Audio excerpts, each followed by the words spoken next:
বিশ্বজুড়ে মানুষ বিভিন্ন রকমের অদ্ভুত খাবার পছন্দ করে থাকে। বহু মানুষ প্রায়ই তাদের রন্ধন সম্পর্কীয় কৌতূহল মেটানোর জন্য বিভিন্ন এবং কখনো কখনো অপ্রচলিত খাবার খুঁজে থাকেন।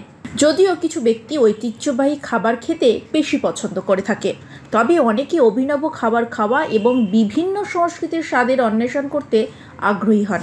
আর এই ক্ষেত্রে বর্তমানে সবথেকে বেশি এগিয়ে থাকেন ফুড ব্লগাররা। এর ফলে ফুড ব্লগাররা সোশ্যাল মিডিয়া প্ল্যাটফর্মগুলিতে তাদের খাবার খাওয়ার ভিডিও শেয়ার করতে পারে, যাতে আপনি স্থানীয় স্ট্রিট ফুড থেকে শুরু করে বিদেশি খাবার পর্যন্ত সমস্ত কিছু দেখতে পারেন এবং তা খেয়ে ওই ব্লগার কি অনুভব করলো সেটাও আপনি জানতে পারবেন।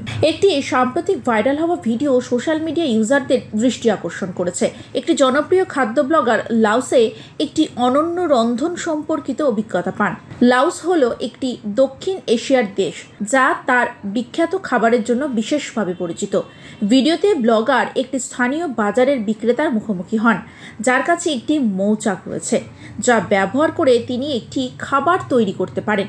তবে এটি কোনো সাধারণ খাবার নয়, এটি একটি অভিনব খাবার।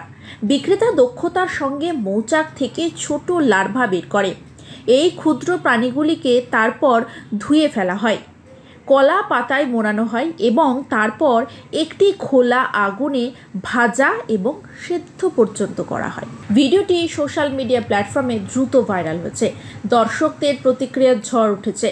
কেউ কেউ মৌমাছির জনসংখ্যার ওপর মৌমাছির লার্ভা খাওয়ার প্রভাব সম্পর্কে উদ্বেগ প্রকাশও করেছেন। অন্যরা খাবারের অপ্রত্যাশিত প্রকৃতিতে বিস্মিত হয়েছেন। ভিডিওটি পৃথিবীর বিভিন্ন প্রান্তে রন্ধন প্রণালীর বৈচিত্র্য এবং নতুন খাবার তৈরির জন্য মানুষের ইচ্ছাকে দেখায়।